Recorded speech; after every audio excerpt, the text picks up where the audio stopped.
તાપી જિલ્લામાં આજે આમ આદમી પાર્ટીના ધારાસભ્ય ચૈતર વસાવાના સમર્થનમાં વ્યારા ખાતે મૌન રેલી નીકળી હતી। આજે બારડોલી લોકસભા મતવિસ્તારના આપના કાર્યકરો વ્યારામાં ભગવાન બિરસા મુંડા સર્કલથી આંબેડકરજીના પુતળા સુધી મૌન રેલી કાઢી હતી।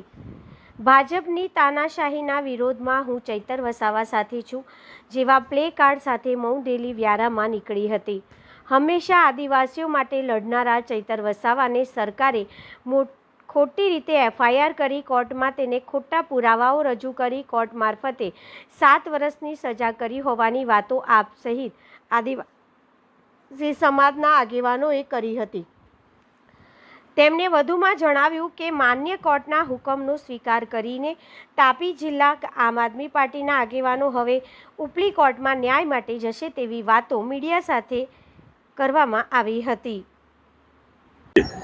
હું લાલસિંહ ગામિત સામાજિક આગેવાન તરીકે આજે વ્યારા ખાતે તાપી જિલ્લામાં ચેતરભાઈના સમર્થનમાં જે ચેતરભાઈને 7 વર્ષની સજા જે જિલ્લા કોર્ટ દ્વારા જે કરવામાં આવી છે એના સમર્થનમાં કે એના વિરોધમાં અમે લોકો કેવી રીતે આદિવાસીઓને કનડગત ધારો કે પટેલોને સરકાર કેસ ખેંચી લેતી હોય તો અમારા એક આદિવાસી આગેવાન છે જે આદિવાસી આગેવાન સતત આદિવાસીઓના પડખે રહેતા છે એમને કેમ 7 વર્ષની તરત જ ફાસ્ટ ટ્રેક કોર્ટમાં જે રીતે ચાલે છે એ રીતે કેસ ચલાવીને તાત્કાલિક 7 વર્ષની સજા ફરમાવવામાં આવી।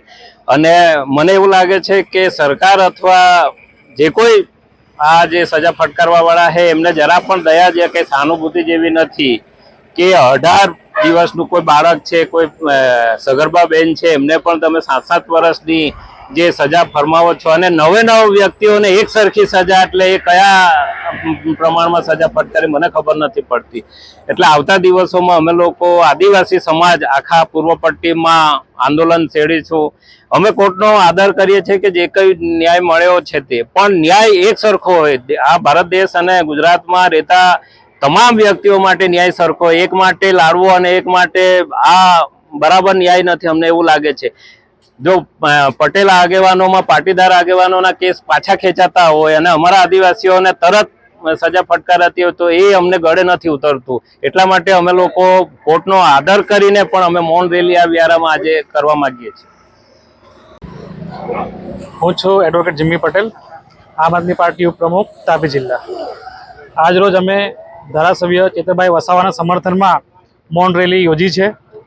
આ રેલીનો ઉદ્દેશ્ય ફક્ત ને ફક્ત એટલો જ છે કે જ્યારે આદિવાસી સમાજમાંથી એકમાત્ર ધારાસભ્ય જે સમાજ માટે બોલતા હોય ત્યારે જે આદિવાસીઓના હક અધિકારની બાબતમાં જે ઘર્ષણ થયું તેને લઈને ખોટી એમના પર એફઆઈઆર નોંધવામાં આવી, ખોટા પુરાવા ઊભા કરવામાં આવ્યા, ખોટા સાક્ષીઓ ઊભા કરવામાં આવ્યા અને તમામે તમામ જે તંત્ર સરકારી તંત્ર હતું એમણે ખોટી સાજિશો કરીને એમને સજા ફટકારવામાં આવી છે। એ ખૂબ જ અન્યાયપૂર્ણ છે।